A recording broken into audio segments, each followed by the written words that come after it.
যে কোনো জবের জন্যই একটা মানুষের রেডি হওয়া দরকার বা প্রিপারেশনের একটা ব্যাপার আছে। সেখান থেকে আমি যেহেতু আমার ড্রিম পূরণ করার জন্য একটা জব চুজ করে নিয়েছি, সেটা হচ্ছে কেবিন ক্রু।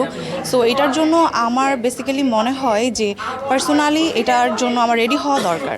সো তার জন্য আমি জব ওয়েব পছন্দ করে নিয়েছি। আমার মনে হয় যে এখান থেকে আমি আমার আমার গুড কমিউনিকেশন স্কিলটা ভালোভাবে শিখতে পারবো। সো ওনারা আমাকে খুব ভালোভাবেই হচ্ছে এটা স্কিলটা শিখাই দিছে। কিভাবে একদম এন্ড পর্যন্ত নিজেকে সাথে আমাদের যেহেতু ক্যাবিন ক্রুর জব প্যাসেঞ্জারদের সেফটি ফার্স্ট, সো তাদের সেফটিটাকে আমরা হচ্ছে এনশিওর করতে পারবো। এটার জন্য যারা ট্রেনিং সেন্টার বা কোর্স করে আমরা যাচ্ছি, কোর্সের থ্রুতে যাচ্ছি, তাদেরকে বিভিন্ন মেন্টালি স্ট্যাবল থাকার জন্য অনেক ট্রেনিং করানো হয়।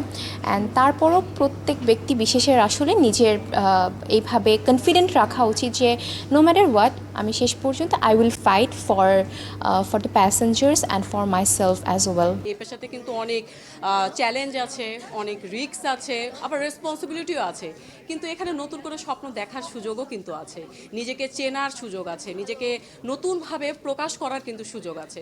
তো এগুলো সব কিছু মিলে যদি আমরা নিজেদেরকে সুন্দর করে তুলে ধরতে পারি, তাহলে কিন্তু আমরা সার্থকতা অর্জন করতে পারি। আর আমি বলবো যে প্রত্যেকটা পেশাতেই কিন্তু হচ্ছে অনেক বেশি ডিফিকাল্টিস থাকে, ও তারপর হচ্ছে ফ্লস থাকে। এগুলো সব কিছু ওভারকাম করেই কিন্তু আমাদেরকে যেতে হয়।